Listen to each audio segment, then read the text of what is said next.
Sistem pendidikan melalui sistem persekolahan merupakan elemen penting dalam membangunkan sesebuah negara dalam bidang ekonomi, politik dan sosial.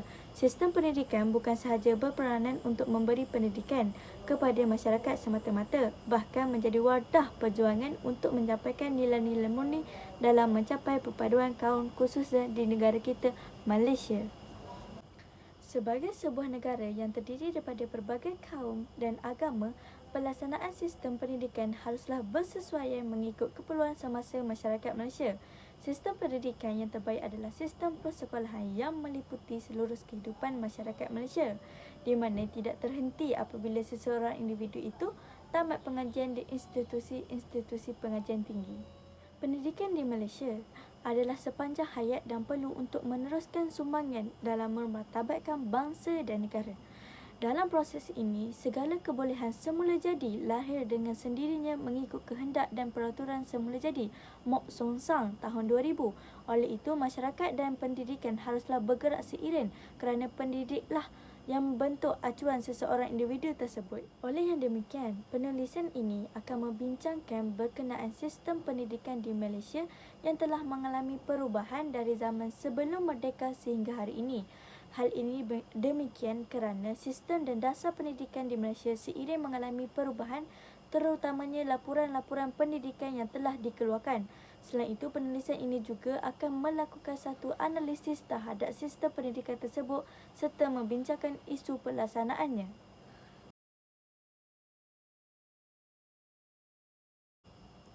Sebelum kedatangan British ke Tanah Melayu, sistem pendidikan masyarakat Melayu pada ketika itu adalah berlandaskan kepada pendidikan tidak formal dan pendidikan yang bersifat formal.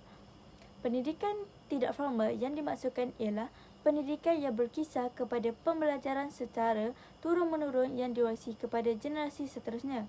Selain itu, hala tuju pendidikan ini adalah berdasarkan proses pembelajaran yang melahirkan insan yang berkemahiran dan berkebolehan dalam aspek teknik dan praktikal. Guru utama dalam pembelajaran ini adalah ibu bapa, ahli keluarga dan masyarakat sekeliling. Malah kanak-kanak pada zaman ini hanya mempelajari asas-asas kemahiran hidup seperti bercucuk tanam, bertukar dan sebagainya untuk meneruskan kelangsungan hidup. Falsafah pendidikan yang ditekankan lebih cenderung untuk melahirkan generasi yang mempunyai kemahiran asas dalam hidup, mempunyai adab dan sopan menghormati orang lain dan mempunyai kemahiran tinggi dalam semua bidang yang dipelajari. Asal ulung, selepas kedatangan agama Islam, sistem pendidikan berkembang sedikit dengan pembelajaran agama Islam yang bersifat formal. Selain itu, mereka juga menjadikan masjid sebagai tempat untuk menuntut ilmu, menghafal Al-Quran, menghafal doa dan mempelajari ilmu agama. Guru utama adalah para imam dan ulama yang dianggap sebagai orang yang berpendidikan pada masa itu. Suatu zaman penjajahan Inggeris, perubahan yang ketara mula berlaku dalam sistem pendidikan negara. British telah memperkenalkan pendidikan yang berteraskan Inggeris, di mana sekolah-sekolah Inggeris ditubuhkan dan mengajar dalam bahasa Inggeris.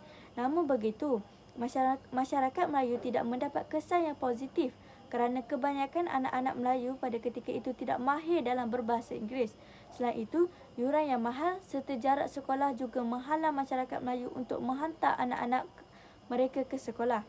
Namun begitu, masyarakat Melayu masih tidak mahu menghantar anak-anak mereka ke sekolah ini kerana takut dipengaruhi oleh agama Kristian. Pihak British yang mengamalkan dasar pecah dan perintah sememangnya tidak menitik beratkan soal pendidikan masyarakat di Tanah Melayu pada ketika itu. Mereka hanya mewujudkan sekolah dan memperkenalkan sistem pendidikan untuk semata-mata untuk menjaga hati mereka tempatan atas dasar kebajikan sahaja. Sebagai contoh, sekolah Melayu yang ditubuhkan oleh British hanya menekankan pendidikan asas untuk menjadi anak-anak Melayu sebagai petani yang baik, sedikit berbanding ibunya. Namun begitu, kurikulum asas seperti membaca, menulis, mengira serta ilmu dan jasmani telah diperkenalkan oleh British sebagai pengetahuan sampingan. Era penjajahan British dikatakan menjadi pemangkin kepada kesedaran tentang kepentingan pendidikan di Tanah Melayu kerana pendidikanlah yang telah membangkitkan semangat nasionalis dalam kalangan masyarakat untuk mencapai kemerdekaan. Hal ini demikian kerana pendidikan telah memberi peluang kepada masyarakat tempatan, khususnya orang Melayu, untuk menimba ilmu yang akhirnya membawa kepada kesedaran tentang sebab dan akibat penjajahan. Justru itu, masalah polarisasi telah wujud sejak zaman penjajahan British lagi. Pemerintahan mereka pada masa itu mempunyai dasar yang mengekalkan struktur kelas dan sosioekonomi kaum-kaum tertentu. Pihak British telah menyediakan satu sistem persekolahan yang bersepadu. Sebaliknya, mereka membiarkan kewujudan sistem pendidikan yang berbagai-bagai aliran, termasuklah aliran Inggeris, Melayu, Cina, Tamil, atau lebih dikenali sebagai sekolah vernakular. Tujuannya ialah untuk memenuhi keperluan sektor tertentu dalam ekonomi zaman berkenaan. Walaupun akhirnya bilangan penuntut meningkat dengan pengetahuan berorientasikan pendidikan Inggeris sehingga ke hari ini. Namun peluang-peluang menggunakan kelayakan tersebut sebagai mobiliti ke atas tidak terbuka kepada golongan. Oleh itu, dalam bidang pendidikan, British telah memperkenalkan lampuran Barnes sebagai langkah pertama untuk mewujudkan satu bentuk pendidikan yang bersepadu pada tahun 1950. Mengikut laporan ini, kewujudan sekolah vernakular tidak menyumbang kepada perpaduan kaum, di mana syur jawatan kuasa Barnes adalah membubarkan sekolah-sekolah vernakular Melayu, Cina dan Tamil dan menggantikan dengan satu jenis sekolah sahaja, iaitu sekolah kebangsaan. Langkah yang diambil oleh British ini dilihat mampu mencapai hasrat untuk mewujudkan perpaduan kerana murid-murid daripada tiga kaum utama tersebut akan mempunyai masa dan ruang untuk berinteraksi di sekolah yang sama. Laporan Razak melambangkan tanah Melayu telah melaksanakan dasar bertolak ansur, dasar perpaduan kaum, dasar demokrasi dan dasar kesejagatan. Laporan ini juga telah menunjukkan sistem pendidikan telah menambah maju apabila bertambahnya bilangan murid, guru dan sekolah. Sebagai asas untuk melaksanakan usul laporan Razak, suatu undang-undang diluluskan iaitu Ordinan Pembelajaran 1957. Ini merupakan sejarah Malaya di mana perancangan pendidikan dirangka untuk meliputi semua kaum dalam masyarakat Malaya serta meliputi semua aspek struktur dan perkembangan pendidikan Malaya. Laporan Razak telah menjadi asas perkembangan pendidikan di Malaysia selanjutnya.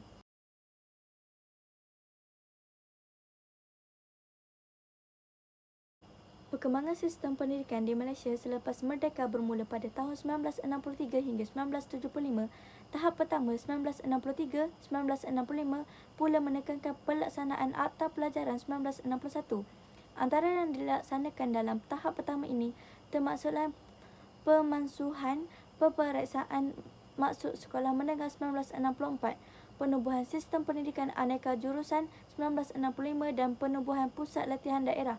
Tahap kedua 1966 hingga 1970 pula dilaksanakan di bawah perancangan Malaysia Pertama yang digubal untuk menyelesaikan masalah ekonomi dan sosial yang timbul pada masa itu. Antara yang dilaksanakan dalam tempoh ini termasuklah penubuhan sekolah menengah teknik dan vokasional, penyelarasan sistem pendidikan melalui polisi pendidikan kebangsaan serta penubuhan lembaga peperiksaan Malaysia. Tahap ketiga 1971 hingga 1975 merupakan pengubahsuaian sistem pembelajaran dan latihan untuk memenuhi keperluan-keperluan perkembangan ekonomi serta mengeluarkan lebih ramai tenaga kerja mahir bagi melancarkan pelaksanaan dasar ekonomi baru. Antara yang ditekankan ialah peranan pendidikan dalam perpaduan. Rancangan Malaysia kedua, penubuhan rukun negara dan pusat pengajian sains. Dalam jangka waktu ini, ideologi negara bagi sistem pendidikan adalah rukun negara dan tumpuannya adalah sejajar dengan pembangunan negara. Selain itu, sekolah wawasan ditubuhkan baik untuk mewujudkan perpaduan dalam kalangan murid-murid yang berbagai bangsa dan latar belakang, memupuk integrasi antara pelajar dari pelbagai aliran, melahirkan generasi yang mempunyai sifat toleransi dan persefahaman yang tinggi dan menggalakkan interaksi maksimal antara semua warga sekolah melalui perkongsian kemudahan sekolah dan pelaksanaan aktiviti-aktiviti lain di sekolah. Kementerian Pelajaran Malaysia 2010 melalui cara ini ternyata ia dapat membawa kesedaran yang tinggi kepada masyarakat tentang pentingnya perpaduan yang perlu dipupuk sejak dari kecil lagi. Kewujudan sekolah bestari dan kluster juga menjadi perintis perubahan kepada sistem pendidikan di Malaysia. Sekolah bestari merupakan sekolah yang ditubuhkan dengan teknologi canggih dengan pengubahsuaian kurikulum agar selari dengan perkembangan pesat dalam era sains dan teknologi. Secara khususnya, objektif sekolah ini ialah melatih pelajar-pelajar supaya cerdas dan pandai menggunakan teknologi terkini dalam aktiviti pembelajaran. Assalamualaikum warahmatullahi wabarakatuh. Nama saya Umahani binti Muhammad Naim dari kelas 5E di dalam kursus BCG 3223, Dasar dan Polisi dalam Pendidikan Awal Kanak-Kanak. Di sini, saya ingin mengulas mengenai beberapa sejarah perkembangan pendidikan di Malaysia.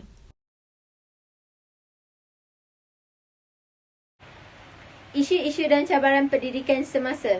Seperti yang telah kita ketahui, tanggungjawab sistem pendidikan adalah untuk menyediakan generasi muda dengan pelbagai pengetahuan dan kemahiran supaya mereka dapat menghadapi alam dewasa dengan berjaya. Tujuan dan matlamat pendidikan negara pada abad ini amat jelas sekali, iaitu menyusun dan juga merancang untuk memperbaiki, memperkukuh dan mempertingkatkan mutu pendidikan negara sesuai dengan perubahan sosialisasi masyarakat pada hari ini. Walau bagaimanapun, apa yang dilihat pada hari ini, masih terdapat pelbagai isu yang ditimbulkan berkaitan dengan pencapaian dasar pendidikan kebangsaan. Antaranya, perkara yang berhubung dengan struktur pendidikan, akses kepada pendidikan, equity, kualiti, tenaga pengajar, keseimbangan penyediaan infrastruktur, pelaksanaan program PPSMI dan kurikulum yang tidak relevan. Apabila memasuki tahun 2010, pendidikan di Malaysia juga bergerak seiring dengan keperluan semasa kerana masyarakat juga berubah disebabkan oleh arus permodenan dan globalisasi. Namun begitu, Malaysia masih meneruskan pendidikan lama dengan mengekalkan Sekolah Kebangsaan SK, Sekolah Jenis Kebangsaan Cina SJKC dan Sekolah Jenis Kebangsaan Tamil SJKT. Tambahan lagi, isu-isu ini sering diperdebatkan dan seringkali dipengaruhi oleh politik tanah air sehingga tidak mencapai satu penyelesaian yang mengubah kepada satu sistem pendidikan yang baharu. Isu seterusnya adalah isu pelaksanaan dasar pengajaran pendidikan, sains dan matematik. Dalam bahasa Inggeris, PPSMI yang dilaksanakan pada tahun 2003 di bawah pentadbiran Tun Dr. Mahathir Mohamad, tujuan dasar itu dilaksanakan adalah untuk memperkukuhkan penguasaan bahasa Inggeris dalam kalangan masyarakat Malaysia.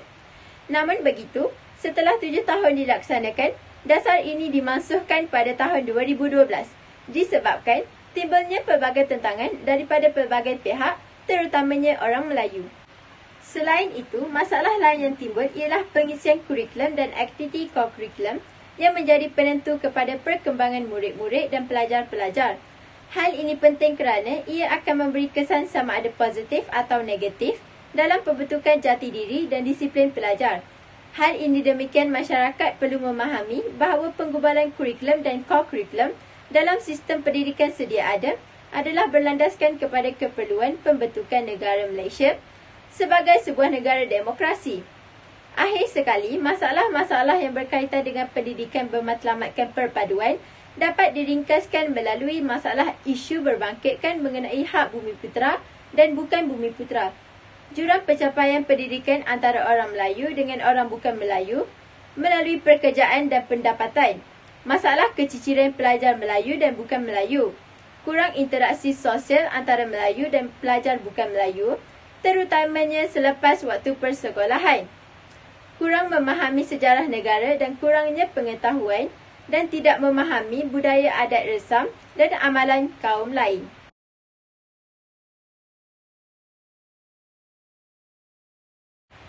Kronologi pendidikan sekolah di Malaysia. Pada zaman ini, umumnya merupakan zaman pendidikan yang tidak menekankan soal formal, di mana penekangan ini hanyalah kepada pengajaran kitab suci Al-Quran, akhlak yang baik, tingkah laku dan juga pengetahuan serta sifat kerohanian. Pada amnya, pendidikan tradisi ini mempunyai kurikulum yang terlalu padat dan sempit kerana pelajaran adalah terhad kepada teks Al-Quran sahaja. Namun begitu, pada awal kurun ke-20, Untuk mata pelajaran perkebunan dan anyaman telah pun ditambahkan ke dalam kurikulum sekolah. Ini kerana murid-murid akan memasuki darjah 1 hingga darjah 4. Dan selepas itu, hanya sebilangan kecil pelajar sahaja yang berpeluang untuk melanjutkan pelajaran ke Special Malay Class di mana mereka tidak dapat meneruskan persekolahan di Sekolah Bahasa Inggeris kelak. Bagi perkembangan sekolah vernakular Cina, yang pertama telah didirikan oleh Persatuan Mubalik London di negeri Melaka pada tahun 1815 dan kemudiannya di Singapura pada tahun 1819.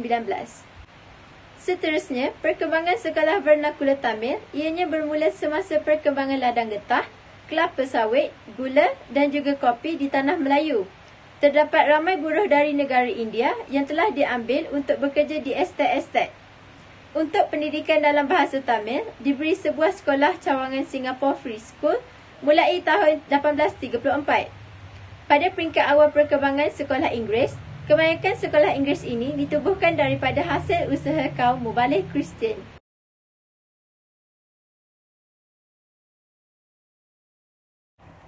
Matlamat pendidikan dan perubahan kurikulum. Matlamat pendidikan di Malaysia juga bermatlamat untuk melahirkan rakyat yang berakhlak mulia, yang bermaksud rakyat yang tahu dan sedar akan nilai baik dan buruk, serta juga menyedari bahawa kesan daripada melakukan perkara tersebut dengan menghayati nilai kerohanian, kemanusiaan dan kewarganegaraan. Di dalam konteks transformasi kurikulum, membawa maksud proses melakukan satu bentuk perubahan yang holistik berdasarkan kurikulum persekolahan sedia ada, iaitu KBSR dengan mengambil kira keperluan perubahan mengikut arus semasa. Kurikulum standard sekolah rendah ini mula wujud selepas mengalami pelbagai perubahan yang dimulai dengan KBSR iaitu kurikulum baru sekolah rendah sehingga ke KSSR iaitu kurikulum standard sekolah rendah, iaitu sistem pendidikan yang masih digunakan sehingga kini. Kemudiannya, bahasa Melayu dan penguasaan bahasa Inggeris turut dipertingkatkan bagi melahirkan rakyat yang mampu untuk bertutur dalam bahasa ini. Hal ini kerana ianya dalam bahasa komunikasi yang dapat menggabungkan kita dengan dunia luar sekaligus mewujudkan peluang pekerjaan yang cerah bagi semua masyarakat.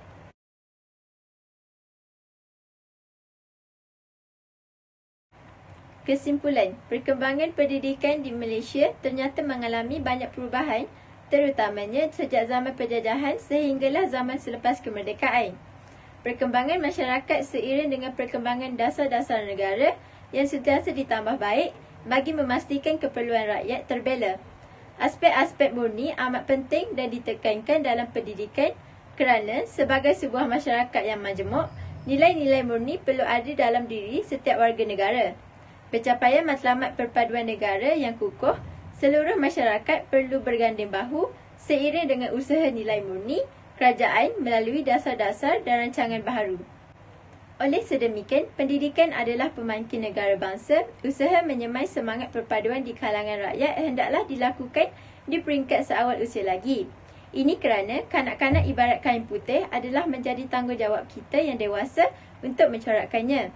Semangat bersatu padu, cinta dan kesetaraan terhadap negara, patriotisme, berorientasikan global, keharmonian dan toleransi, berbudi bahasa serta saling beradab, memahami, menyanjung budaya dan seni bangsa bukan sahaja harus difahami, malah harus diamalkan sepenuhnya.